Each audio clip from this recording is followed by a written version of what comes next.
ده حدث فني عظيم، اخذنا رقم 1 على العالم. المسرح من اجل الانسانيه.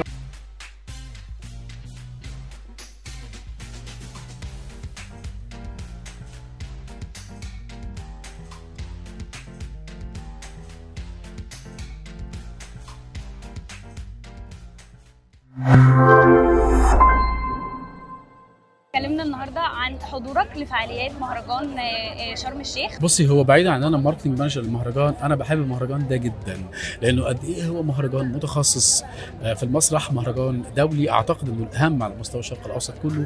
المهرجان بيجمع تقريبا 50 دوله. ده حدث فني عظيم. ان احنا نوصل ل 10 سنين ده رقم جميل. السنه دي كمان اخذنا اهم جائزه يمكن تعادل اوسكار في السينما في تنظيم المهرجانات من كوريا الجنوبيه. اخذنا رقم 1 على العالم، فضل ربنا علينا يعني. تكريم مدام الهام ده حاجه برضو شرف كبير لينا، لان مدام الهام الناس ما تعرفش، انا اسف، ان هي اصلا بدايتها مسرح، فاهماني؟ يعني هي خريجه فنون مسرحيه تمثيل واخراج، نفس القسم اللي انا متخرج منه. انا متخرج مع فنون مسرحيه قسم تمثيل واخراج. فهي بدايتها مسرح ودراستها كمان المسرح. ايه الحاجه اللي في المهرجان السنه دي شايفها مختلفه عن ال10 دورات اللي فاتت؟ العدد المشاركات السنه دي اكبر. الجائزه اللي اخذناها السنه دي جائزه اهم وجديده بالنسبه لنا. الدوره العشره نفسها، مرور 10 سنين على المهرجان، ده طبعا اختلاف كبير. الهام شاهين، الاستاذه الهام شاهين، الاستاذه يسرى، لجان التحكيم الكبيره والعظيمه، كل القائمين والضيوف وكل المكرمين، كلها حاجات جديده، كلها حاجات جميله جدا. حضرتك شايف ان المهرجان هيساهم بشكل كبير الفتره الجايه في تنشيط السياحه كمان؟ طبعا يا لهوي، ده اهم حاجه.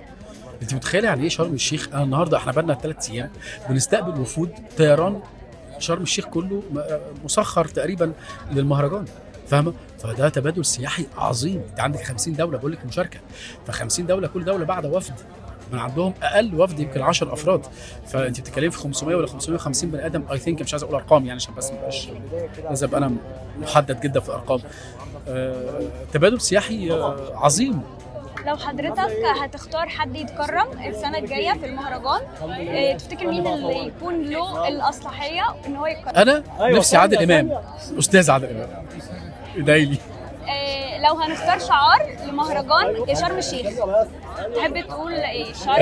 المسرح من اجل الانسانيه. يعني بصي، هو في كلام والله على مسلسلين، يا رب يا رب يحصلوا. انا لسه مخلص وتر حساس الجزء الثاني، مصطفى جمال وكيل النائب العام، وكنت مكسر الدنيا، الله اكبر يعني. طبعا. فيا رب ان شاء الله يعني ده يتكلل بالنجاح في رمضان واعمل حاجه. بس انا بصراحه بختار، يعني عايز اعمل حاجه مهمه، مش عايز اعمل اي حاجه بقى. يا رب لو حصل نصيب في الحاجتين اللي بقراهم دول يبقى حاجه خير. دوره من الدورات كده، حد من الجيل الجديد، فنانه او فنان، هو اللي يتكرم. الشباب الشباب الشباب الشباب. مصطفى غريب. حلو، كوميدي جدا، انا بحب الكوميديا قوي.